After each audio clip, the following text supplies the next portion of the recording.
له نړۍ بهر 10 ورځې ناول ډیرو قدرمنو اوریدونکو سلامونه، نیکې هیلې او احترامات مې ومنئ.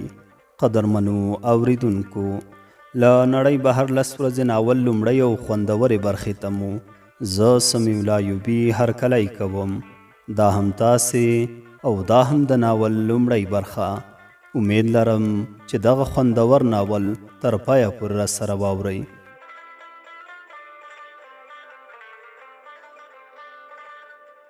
د ناول موخه، د دې ناول ژوره موخه دا ده چې د انسان د ژوند، مینې، زړورتیا او باور واقعي ارزښتونه روښانه کړي.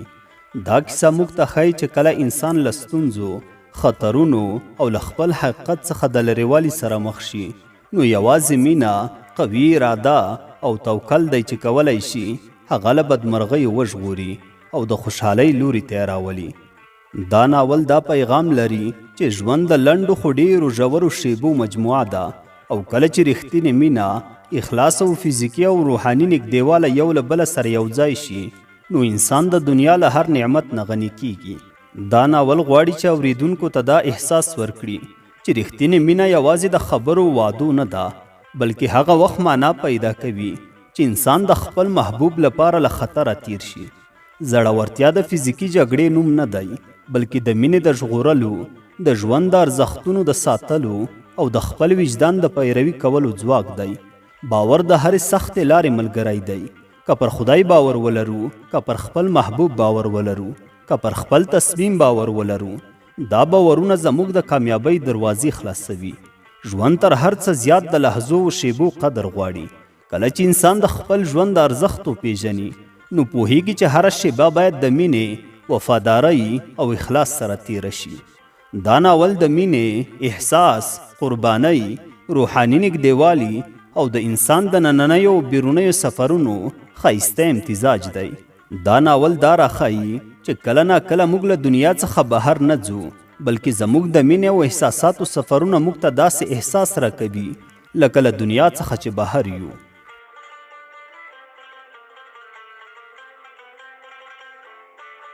د ناول پایل، لومړۍ ورځ.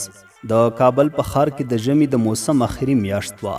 د واورې کوچني ذرات به په سړک باندې ځان اچاوه او یخ هم ورځ په ورځ له زغملو وتو. یو تور موټر له ګڼې ګوڼې څخه تیر شو او یو ښایسته او عصري جوړ کور ته ودرېده.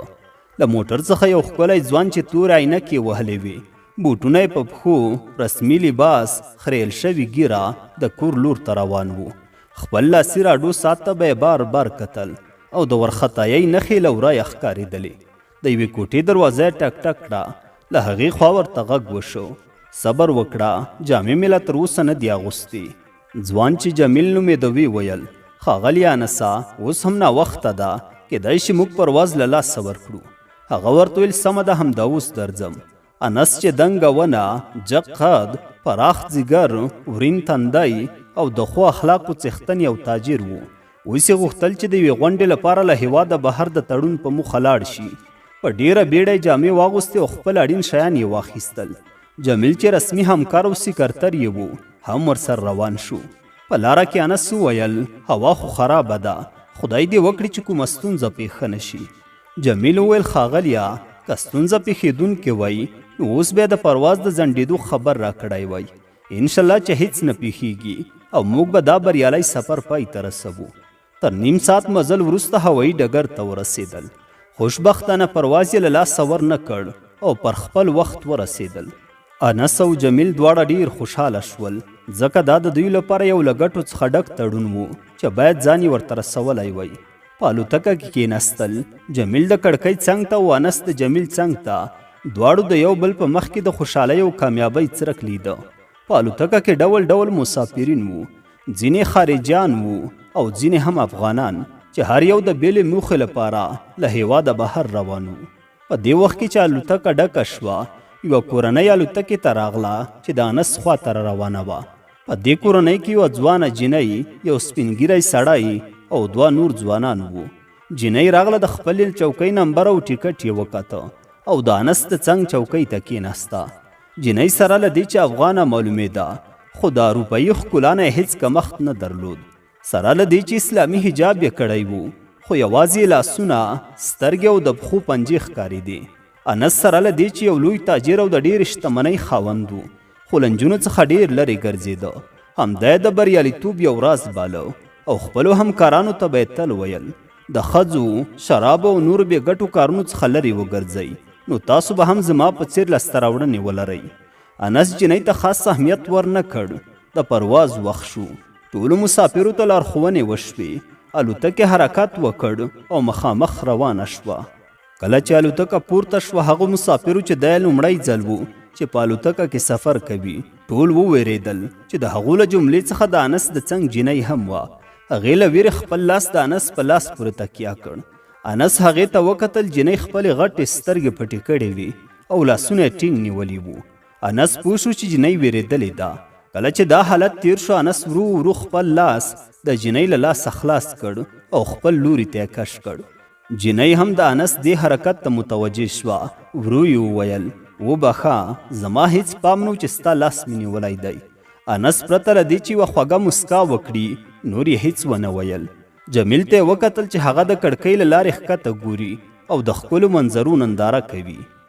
انس ورته ویل جمیله، تا باید د هر څه پوره چمتووالی نیولی وي، ځکه زه هلته هیڅ تېروتنه نه غواړم. هغه ورته ویل بالکل ښاغلیه، څنګه چې تاسو غواړئ همداسې به وشي. انس په خپلو فکرونو کې ډوب ناست و او خپل راتلونکي پلانونه یې تنظیمول. الوتکې هم خپله لاره لنډوله او په خوره سرعت سره یې الوتنه کوله. انس خپل چپ غوږ ته د یوه شي آواز محسوس کړ. هغه څنګ ته وکتل. هغه جنۍ ناسته وه چې د چپس یو قوطی ورسره و. کله به چې چپس یې د خوړلو لپاره له قوطي نه رایستل، قوطي به یو ډول آواز کاوه.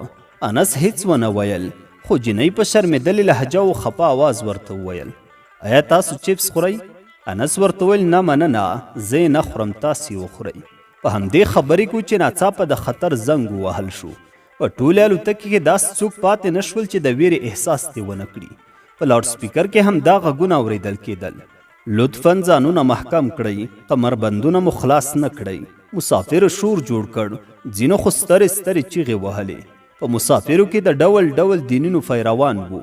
چا به ویل ای میرے باګوان، چا به ویل یا الله، او ځینو خو به له ویرې چپ ناست وو.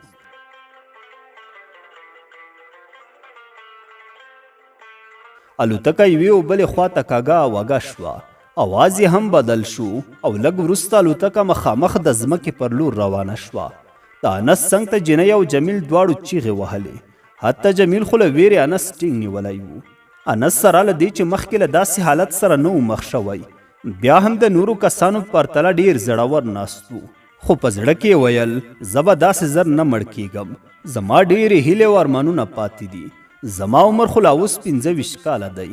بیا یې الله ته توکل وکړ. سترګې پټې کړې او له ځانه سره یې وویل یا الله، اوس نو یوازې ته مرسته کولی شي. الوتکه بیخي ځمکې ته نږدې وه چې ناڅاپه یو لوی آواز واورېدل شو. د مسافرو بستې او بکسونه ښکته ولوېدل او اوبه الوتکې ته داخلې شوې. انس زر خپل کمربند خلاص کړ او جمیل ته هم د دې کار وویل. جمیل هم خپل کمربند خلاص کړ. انس په لوړ آواز وویل ټول کسان کمربندونه خلاص کړئ او د الوتکې نه ووځئ.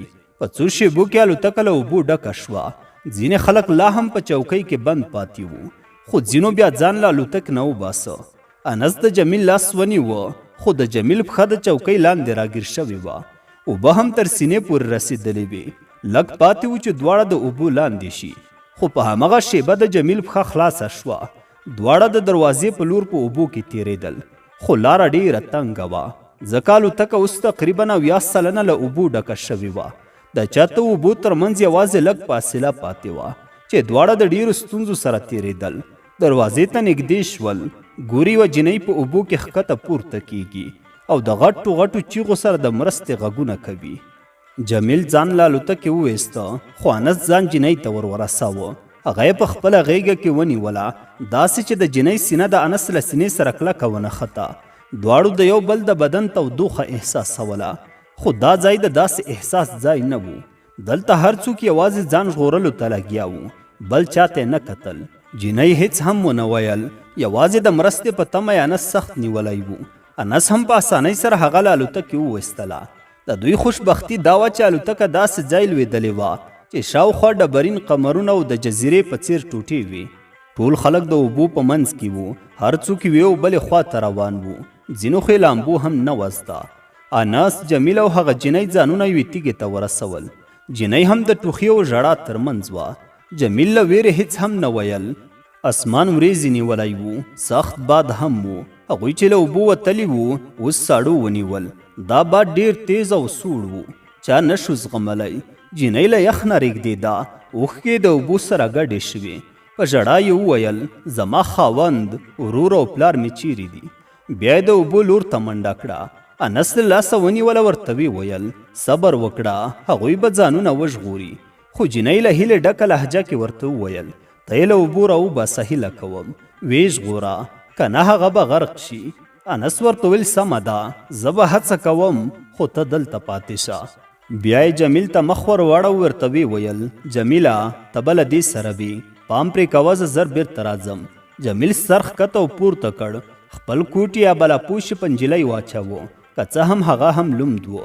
مازدیګر و، لمر د سمندر شاته د ځان پټولو په حال کې و.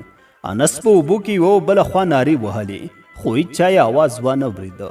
تر ډېرو هڅو وروسته بیرته له اوبو راووته او ناهیلی د جنۍ لور ته راغی. دا هغه وخت و چې د شپې تیاره تازه خپره شوې وه او د لمر ځلی ځای د سپوږمۍ کمزور رڼا ته پریښی و. جنۍ چې له لرې انس ولیده نو ناڅاپه یې چیغه او فریادونه وکړل او په ډېر حسرت سره یې ژړل. انس او جمیل دواړو هڅه کوله چې د صبر او زغم خبرې ورته وکړي، خو د جنۍ اوښکې لکه د فوارې یو پر بل پسې تویېدې.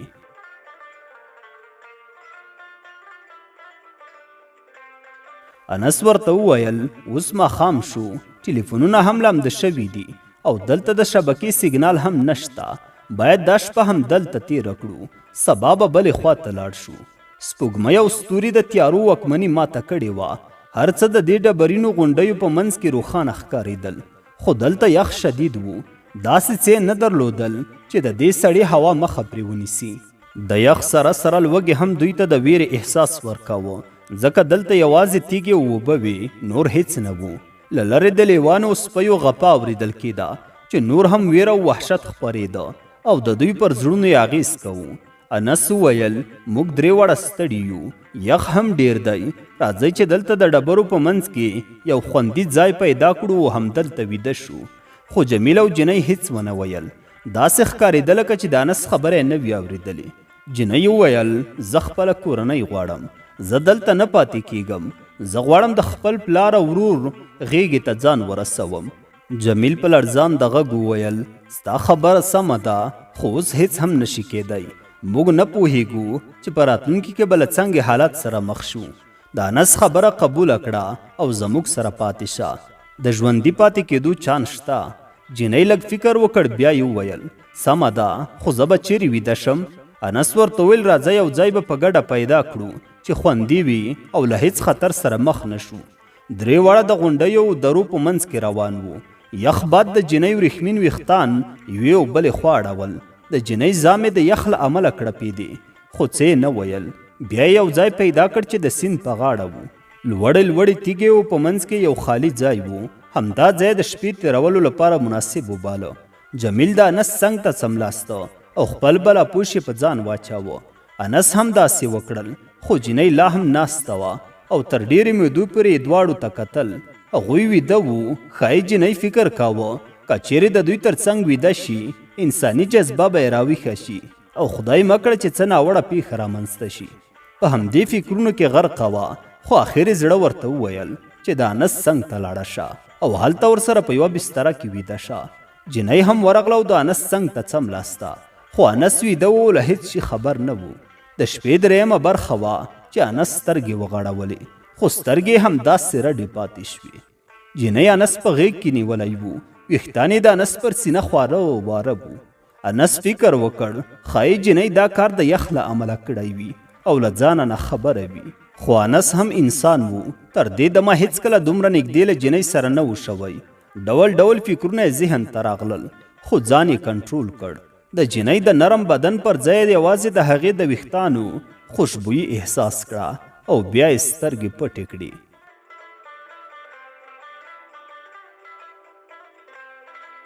له نړۍ بهر 10 ورځې ناول ډیرو قدرمنو اوریدونکو دا وه د ناول لومړۍ برخه. تر بلې برخې پورې مو په لوی څښتن تعالی سپارم. ښاد و آباد اوسئ.